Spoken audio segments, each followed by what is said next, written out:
Hello and welcome to Business on the Wire.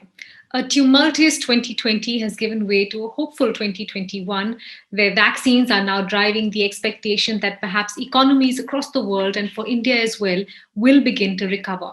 But what does the picture look like, both in terms of the macro framework, the fiscal imperatives, and indeed whether or not growth is as equitable as we would like it to be? Joining me to talk about all of that is former Reserve Bank Governor Mr. D. Subbarao. Thank you, sir, for joining in and speaking with me again.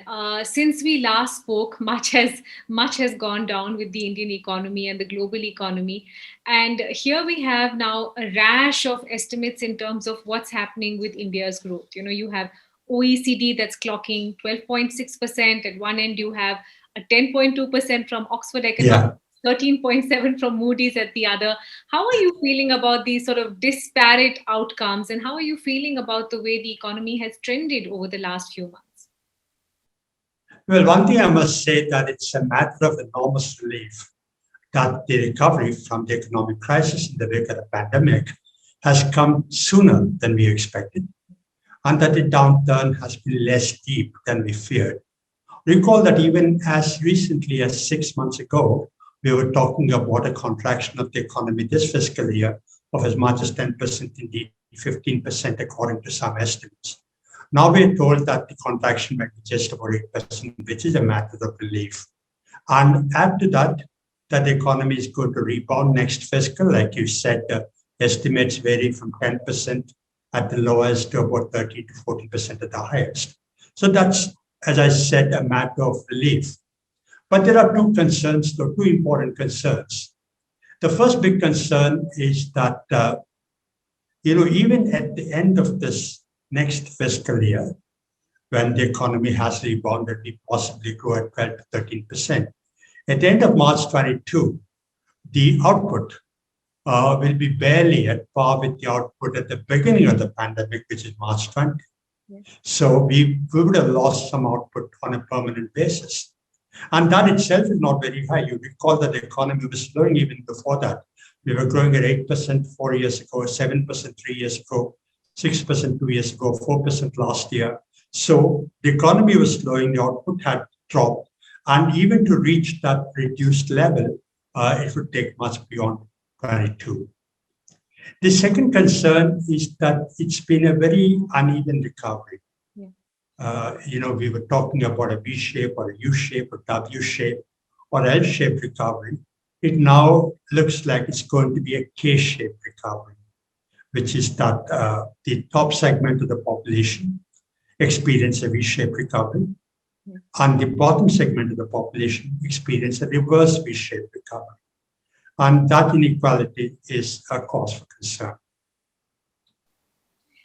I want to delve a little bit more into this K-shaped recovery, sir, and the factors behind it. Because as you said, when you drill down deeper into the numbers, it looks like the recovery we have so far is not driven by government spending. The April to November numbers, bear that out. It is certainly not on account of any private sector investment, because net fixed assets have barely grown above 5%.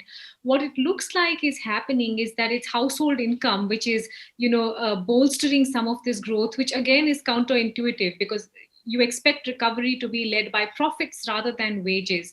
Does that make you more circumspect or concerned? And do you believe, as you said, from this K-shaped recovery, that the bottom half or the middle half in terms of households will start picking up as well?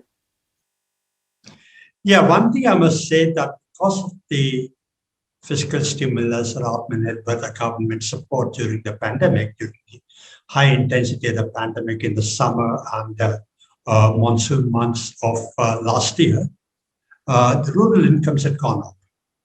And to that extent, it was a big support to people who had suffered the most intense hardship and pain because of the crisis. And the expanded Manrega also provided livelihood support to millions of people. But now we have passed that phase. And I'm looking at beyond the short term at the medium term. And the K-shaped recovery is a cause of concern. There are two reasons, I believe, for this. First is that the large corporates in the formal organized sector, they have very nearly regained the foothold. They suffered during the lockdown, but after the lockdown was lifted, their profits have normalized, their activity is normalized. But the MSME and the informal sector are still distressed. What's the evidence for this? The evidence for this is the profits that the large corporates make, even as manufacturing activity is not picked up. Large corporates are making profits by retrenching workers, by improving their productivity, etc., which is good. But it's hit the MSME sector, the informal sector. In some sense, there's been migration of business from the informal sector, MSME sector, to the large corporates. That also shows up in the GST collections, which are picking up, which means that the large corporates activity has improved, while the small and medium industries and the informal sector are in distress. The second thing is inflation. Asset price inflation is high. Asset prices have gone up. And it's the relatively well-off people, the wealthy people who have assets, stocks, gold, real estate, etc. They have a wealth effect. So they're experiencing a wealth effect, whereas retail inflation has hit the bottom half of the people who are experiencing a reduction in buying power. So I think that's another cause for this K-shaped recovery. I do want to speak at length about inflation because that is really an important topic. But I wanted to talk for a bit, Mr. Subbarao, about what you expect to see in terms of growth unfolding. We've got this recovery in our hands, albeit a dodgy one, as you said, with the K-shape. And some people have made the point that to go back to pre-COVID growth levels requires for us to grow at a very high rate of 7% for the next 13 years, not even for a short period of time. Are you a bit more worried about how this growth sort of transforms itself over the next few years? Yes, most certainly. That is a cause for concern. To reach a $5 trillion economy, not only do we need to grow rapidly, but the growth has to be widely shared. Prosperity or the benefits of growth have to be widely shared. The only way we can sustain growth is by ensuring that the bottom half of the population also shares in the rapid growth. That is not just a moral issue; it is an economic issue. Because if you grow rapidly and the benefits of growth are appropriated or flow disproportionately to the larger sections of the richer sections of the population, they're not going to spend very much more. Of course, they're going to spend in the short term because there's a lot of pent-up demand.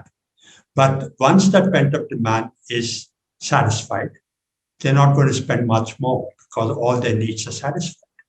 So only if the benefits of growth go to the bottom half of the population, if they see their economic prospects improving and remain improved, only if they find employment, productive employment, will they spend. And only if they spend will be growth, because one of the strengths of the Indian economy is the large consumption base. And we need to exploit that consumption driver in order to grow sustainably at a rapid pace. As someone who was at the wheel at the Reserve Bank for many years, you know much better than I that running policy or running government is a 365 days job. Even so, there were very high expectations from the union budget and what it might do in order to ameliorate this situation. What were your takeaways from the budget? In the event, I thought this budget was quite good under the circumstances. In fact, there were several positives. And I think by far the biggest positive of the budget is what's not in it, which is populism. It would have been very easy for the finance minister to borrow and spend. After all, everybody and anybody was telling her borrow and spend more. And what else is music to the finance minister's ears, right? Borrow more and spend more. That she resisted the temptation to do so and diverted spending towards capital formation. I believe is the big positive. Then, of course, there is this reform effort in the budget, which is privatization of two public sector banks, an insurance company, raising FDI in insurance, a bad bank, So all these are positives in the budget. I also think the conservative estimates in the budget are positive, and that's for more reasons than one. Typically, the Ministry of Finance and finance ministers underestimate projected expenditures and overestimate revenues to present a better picture than it actually is. But this budget has gone the other way to estimate revenues very conservative. Even the revised estimate for this year, I believe, is an underestimate. In the fourth quarter this year, tax collections might be higher. What is the implication of this? The implication of that is that if the tax base for this year is higher than is budgeted or is shown in the revised estimates, and we grow nominally at 15 or 16 or 17% next year, revenues go up much more than has been shown in the budget. So I believe that's a good thing, and it provides a lot of cushion for unforeseen exigencies, need for a possible second wave or any of the other revenues going down.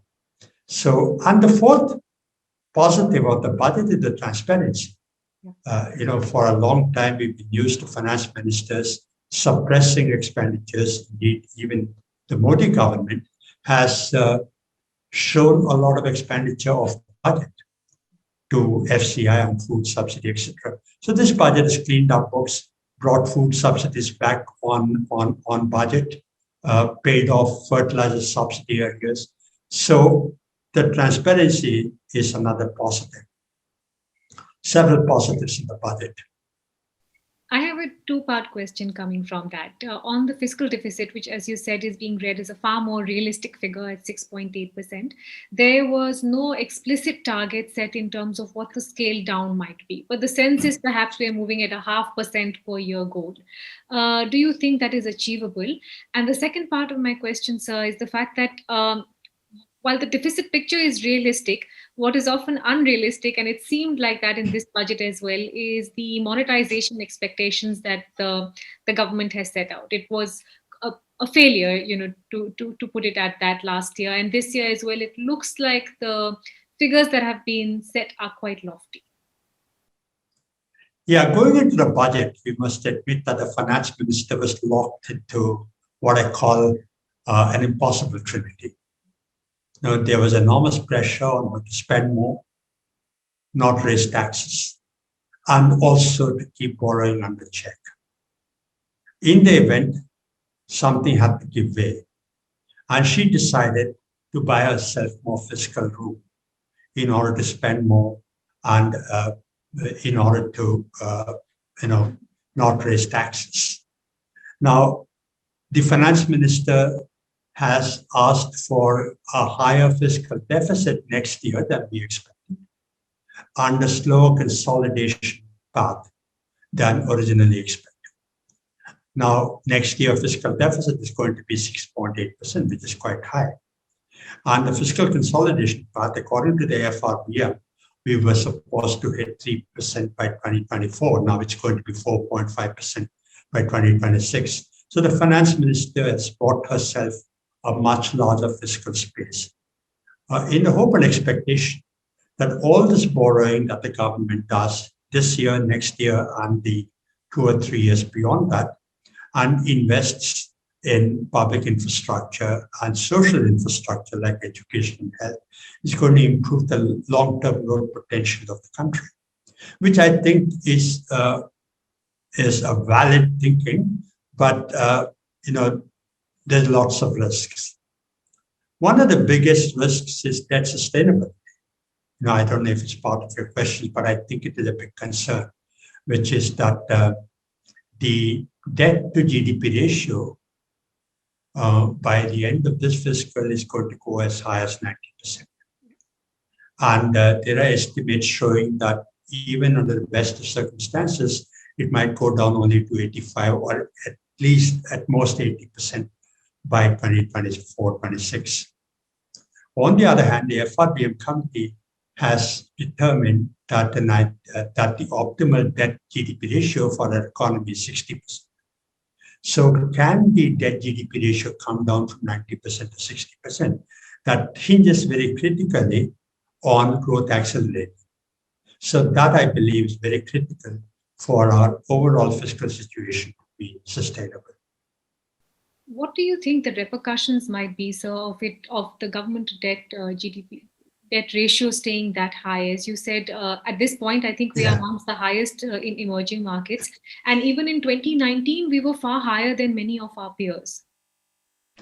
Thank you for asking that question. I should have explained actually.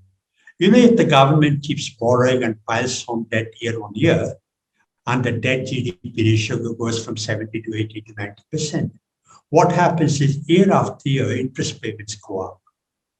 And as interest payments go up, they eat into a much larger share of the revenue, and there's much little else left for anything else.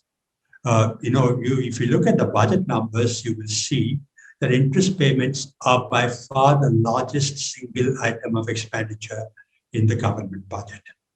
And interest payments as a share of total expenditure are going up. If you compare ourselves to advanced economies or even other emerging economies, our share of interest as a proportion of total expenditure is going higher and is going higher at a rapid pace. So that is the concern, that if we keep on piling debt year after year, interest payments will eat up into government revenues, and we will have no wiggle room, and eventually we'll get into a debt trap. And I must also add this, a lot of people say, look at Japan, debt is 250% of GDP. Look at America, debt is going to be beyond 100% of GDP. Our debt is only 60% of GDP. But we must also remember that our revenue to GDP ratio is also very low.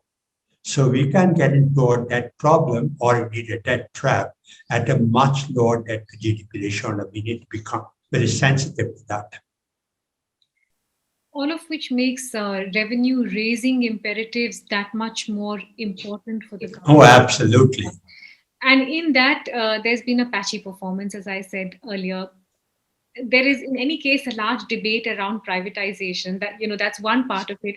But there is also a lot of criticism about the method in which privatization has been carried out, where a seemingly strong entity is either broken up into little bits that are not that tangible anymore, or is sucked dry of many of its crucial assets, including land and money, and then put up for sale. Do you think we need to rethink the whole privatization conversation? We need to rethink, but not in the way you suggest. Disinvestment has been a big part of our budget, big part of our reform effort, but it's been the experience has been very unsatisfactory. In fact, realization out of disinvestment has been much lower than budgeted for the last several years. And indeed, a lot of disinvestment effort has come under scrutiny. Ministers and senior bureaucrats have been questioned about why they took disinvestment decisions. So it's been a very unhappy experience. I think we need to, shed that behind us and think afresh, like you said. And I'm glad that the budget has talked not about disinvestment, but has talked about privatization, which is a different dialogue altogether. So there's been criticism that this amounts to selling away family silver. The opposition has said that in the state where I live, Andhra Pradesh, where I come from, there's an agitation about selling away the Visakhapatnam steel plant. I see it in the local newspapers here. So there's a lot of agitation. But we must understand that investment in public sector enterprises was heavy, took place in the early years after independence. Prime Minister Nehru called them temples of modern India, commanding heights of the economy. There was a rationale for doing that. There was a reasoning for doing that, and it served a purpose when there was no private investment coming in. But I think all that is behind us, and we must move on, and the government must pull out of those businesses where it's not required to be and put that money elsewhere. It's not selling away family silver, but it is converting one form of silver into another.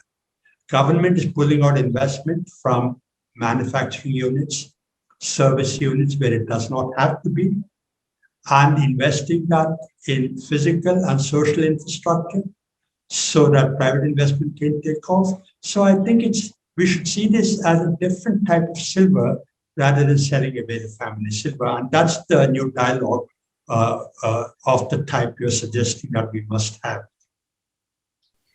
I recall in our last conversation, we had spoken about the idea of a bad bank, which was being hotly debated at that juncture, and it did come through in the budget. How are you feeling about the form and structure that it has taken? Is it better than existing ARCs? Do you think it will avoid higher provisioning for banks? Well, a government-backed and a government-financed ARC will certainly be a distinct category from private ARCs. If, for example, public sector banks or indeed even private banks sell their assets to a government-owned or government-supported ARC, there'll be less questions asked, and the askance factor will be much lower. Okay, so to that extent, I believe the idea of a bad bank, a government-supported bad bank, is good.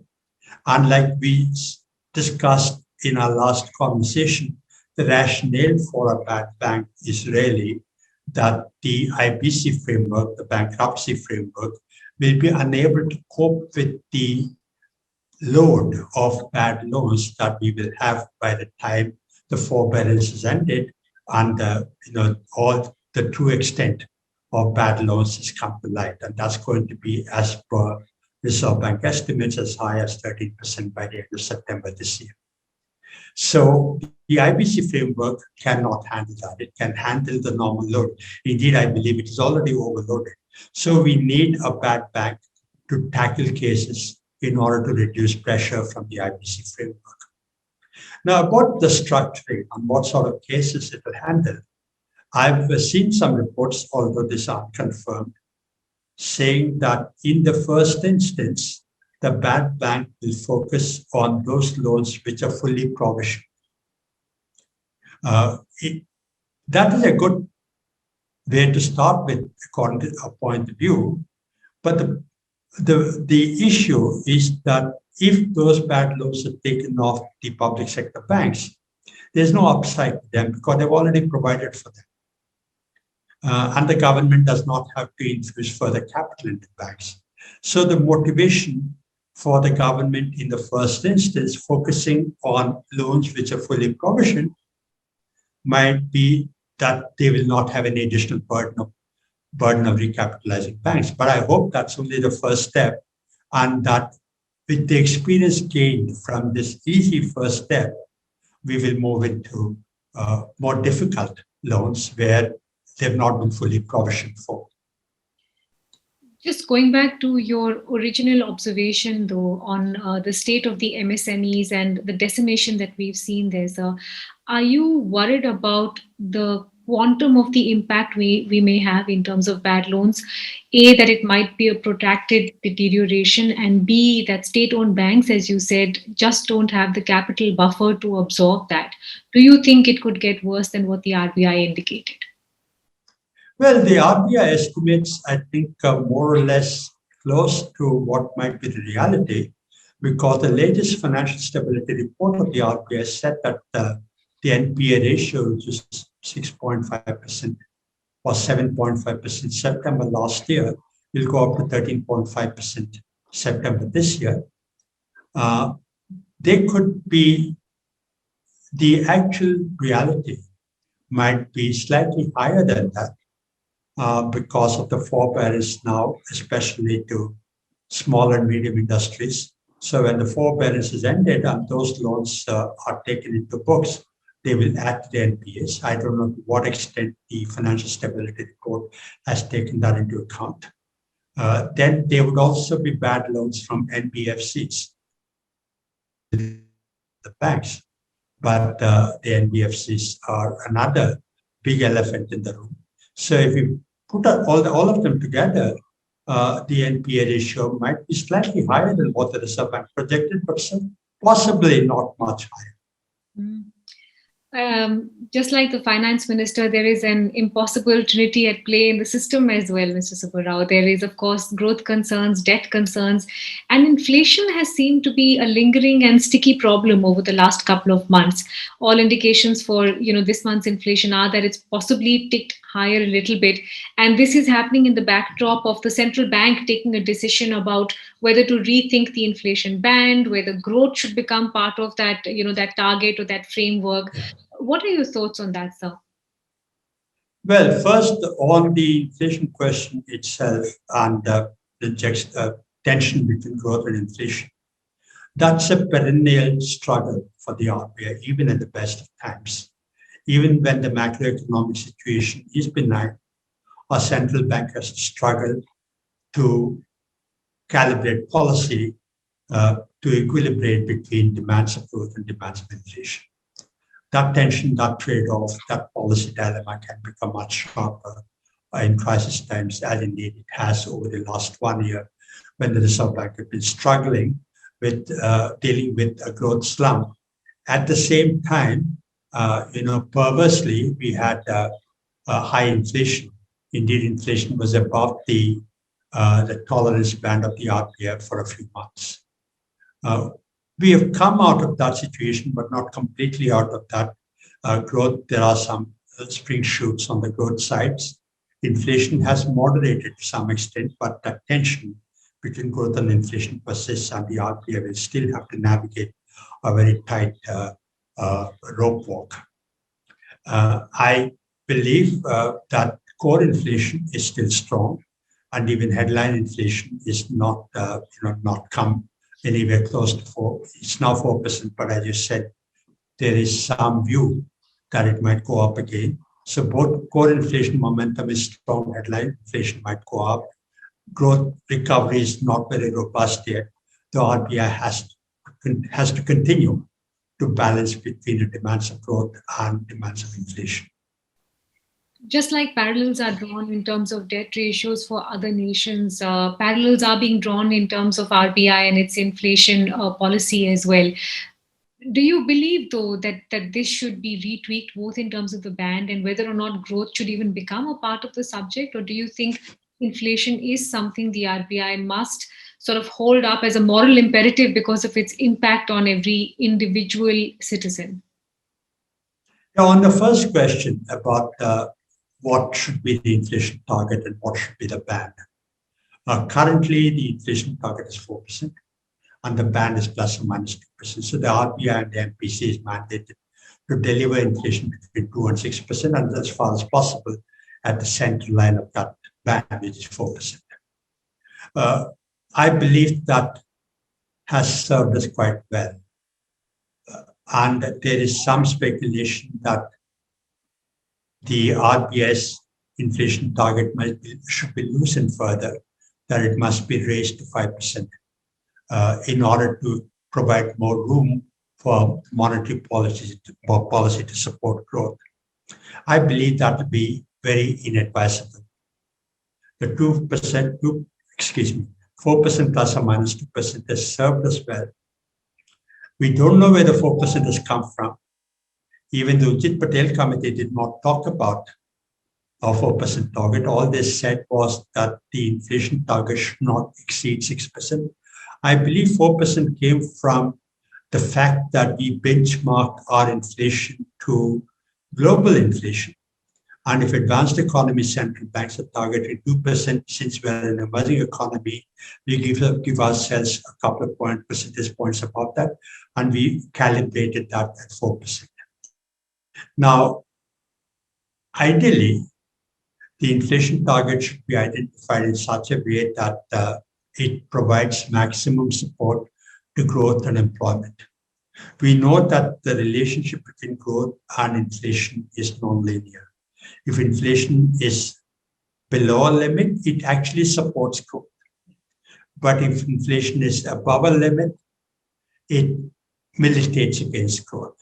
So we need to find that inflection point where it provides maximum support to growth and employment. That inflection point, to find that analytically is very difficult. And that's why the RBI Currency and Finance Report has given a justification ex ante for the 4% inflation target, and I believe we should stay with that. And any tampering with the target now will be a huge credibility challenge. There'll be questions about why is the RBI and why is the government changing the target. And I believe we should not open room for such speculation at this time. It will be very costly in macroeconomic terms. I cannot not ask you about this very bipolar financial market we find ourselves in. So, where the stock market is seemingly in a different universe, and the bond market has clearly been in a much more circumspect mood. Yields have been hardening. Uh, how do you think the RBI should approach this, and who do you think is telling the story that needs to be heeded? Well, as far as the bond market is concerned, we talked about that earlier in this conversation, which is that stock prices are high, the stock market is buoyant because there is a wealth effect, and people are investing it. Foreign capital has come into the capital market, but the bond market is a different animal altogether. As part of the crisis management, the RBI has infused enormous amount of liquidity into the system over the last 1 year in order to inspire confidence in the bond market. That was necessary. But now there is enormous amount of liquidity sloshing around in the system, and that's militating against inflation management. Although the RBI has given forward guidance that they will keep monetary policy liquidity stance accommodative, not only this fiscal year, but into much of next fiscal year, I'm sure that they're thinking about how to withdraw this liquidity in a gradual manner, in a non-disruptive manner.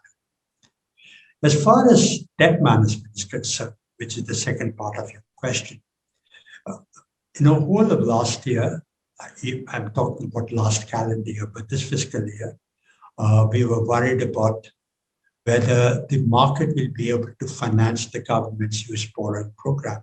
We now know that the fiscal deficit this year is going to be 9.5%, which means huge borrowing program. And recall that, in the summer of last year, we were worried about whether the RBI will have to directly monetize the deficit. That did not come pass in the event because the private sector demand for credit was low. A lot of capital flows had come in. Current account was in a surplus. So the government borrowing could be financed relatively easily without any hiccups. But we can't expect a similar comfortable situation this year. Current account is going to turn into a deficit. Private demand for investment is going to go up. Interest rates are going to go up. So managing the government borrowing program is going to be difficult, but I don't believe the RBI should overtly go into the bond market in order to ease yields. The express purpose of providing comfort for government borrowing. I think they should look at the overall picture, and indeed they will. I'm sure they do, rather than just look at the government's borrowing. I have one unrelated question on the Reserve Bank and this liquidity push, sir. They have done seemingly what is in their hands in order to encourage banks to go out and start lending again. They've ensured that liquidity is ample and comfortable, and yet those gates don't seem to have opened. What's causing the disconnect, and when do you think that's going to change? Well, it's what they. There's an economic term for it. It's slipping my mind at the moment, which is it's called an incomplete market. When demand and supply don't match. The private sector is not willing to borrow at the interest rate that the banks are offering, and the banks are not willing to lend at the interest rate that the private sector is asking for. So there is a mismatch in supply and demand. And the reason for this, we know, we've been talking about it for the last 7-8 years, which is the balance sheet issue. That balance sheets, both of the banks and of the large corporates, have been impaired. And we thought they were getting repaired. Indeed, I believe a lot of repair has taken place over the last 5-6 years. We should not undermine that because of the efforts of the government the efforts of the RBI, efforts of the banks themselves, both public sector banks as well as the private banks. A lot of repair has taken place, but still there is that issue that the private sector does not feel confident about borrowing at the moment. And also we must recognize that there is an output gap. So the demand for investment is not right there yet. But I'm hoping that as recovery picks up steam and as demand picks up and the output gap is closed, the private sector will get inspired and the animal spirits will come back into play. Let me end with one final question to you then, sir, which is perhaps slightly more medium term in its tone and direction. The unfortunate truth of 2020, as you said, was that it was the most unequal recession we have ever seen, where there were parts of society and economy that were completely untouched and some that have been decimated.